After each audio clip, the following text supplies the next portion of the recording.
22 तक पढ़ाई, 25 पे नौकरी, 26 पे छोकरी, 30 पे बच्चे, 60 पे रिटायरमेंट, और फिर करेंगे जिसको बोलते हैं खुद को जानना, जिंदगी को समझना। धत, ऐसी घिसी पिटी लाइफ थोड़ी जीना चाहता हूं। I want to flip the game, break the mould. लेकिन क्यों? क्या यह सच में जरूरी है? आइए एक साथ खोजें और पता लगाएं। हम आगे बढ़ने से पहले हर चीज के बारे में सावधानी पूर्वक सीखते हैं, चाहे वह कार चलाना हो या कुछ और ही करना हो। लेकिन जब जीवन जीने के भव्य रोमांच की बात आती है तो हम सीखना अंत के लिए छोड़ देते हैं। कम उम्र में आध्यात्मिकता और खुद की खोज करना अजीब लग सकता है। मेरा विश्वास करो, मुझे भी ये सुनने मिलता है। 19 वर्षीय होने के नाते जब मैं ध्यान शिविरों और स्पिरिचुअल ग्रंथों के अध्ययन के अपने अनुभव साझा करता हूं तो ऐसी ही प्रतिक्रियाएं मिलती है। तुम ठीक तो हो ना? तुम्हें क्या हुआ है? लेकिन हो सकता है खुद को और जीवन को जल्द से जल्द समझने का चुनाव करने के पीछे कुछ बुद्धिमत्ता हो। इस पर विचार करें। यदि आप कार्स या ड्राइविंग के बारे में कुछ भी नहीं जानते हैं तो दुर्घटनाएं होना स्वाभाविक है। यही सिद्धांत जीवन पर भी लागू होता है। हमारा मन हमारे जीवन की यात्रा को चलाने वाला वाहन है, हमारा सबसे बड़ा हथियार है। हम हर चीज अपने मन से ही तो करते हैं, लेकिन क्या हम सचमुच समझते हैं कि यह मन काम कैसे करता है? Do we have any clue about the law of automation, जहां इच्छाएं और भय सर्वोच्च हैं, हमारे विचारों को नियंत्रित करते हैं? क्या हम इल्यूजन ऑफ डूइंग से अवगत हैं, जो हमें विश्वास दिलाता है कि हम अपने विचारों को नियंत्रित कर रहे हैं, जबकि वास्तव में हमारा मन हमारे प्रभाव या नियंत्रण से परे काम करता है? यदि नहीं, तो इसमें कोई आश्चर्य नहीं कि हम हर जगह सफरिंग देखते हैं।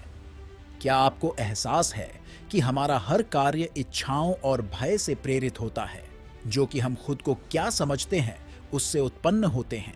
यह दिलचस्प है क्योंकि यदि आप इसके बारे में सोचते हैं तो हर इच्छा और डर खुद की समझ के साथ गहराई से जुड़ा हुआ है। लेकिन यहाँ मुख्य बात यह है, क्या हम वास्तव में जानते हैं कि हम कौन हैं? यदि आप दावा करते हैं मैं मन या शरीर हूं, तो उस विचार को बनाए रखें।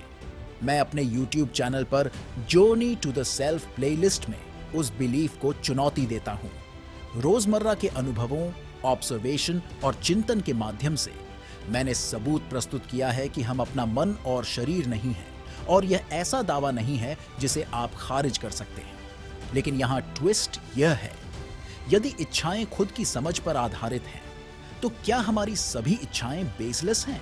इच्छा का अर्थ है मुझे वह चाहिए, लेकिन क्या हम वास्तव में जानते हैं कि यह मैं है कौन, और क्या यह वास्तव में वही चाहता है जो यह इच्छा करता है? यह हमारे कार्यों की बुनियाद पर ही सवाल उठाता है, क्या हमारे कार्य बेसलेस हैं, क्योंकि वे मैं जो चाहता हूं वो करते हैं और जिससे मैं डरता हूं उसको टालते हैं। इतनी कम उम्र में क्यों? यह हमारा सीखने का समय है, जहां कई मान्यताएं जड़ें जमा लेती हैं। 10 से 18 के बीच हमारी क्रिटिकल सोच अभी भी विकसित हो रही है और हमारे अनुभव कई मान्यताओं को आकार देते हैं। ये मान्यताएं हमारे मन में दृढ़ता से जड़ें जमाकर हमारी सच्चाई और वास्तविकता बन जाती हैं।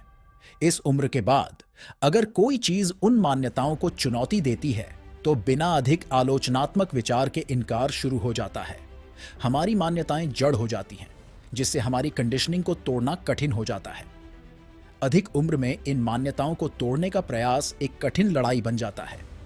जैसे जैसे समय बीतता है, हमारी मान्यताएं मजबूत, गहरी होती जाती हैं और निर्विवाद सत्य की तरह महसूस होती है।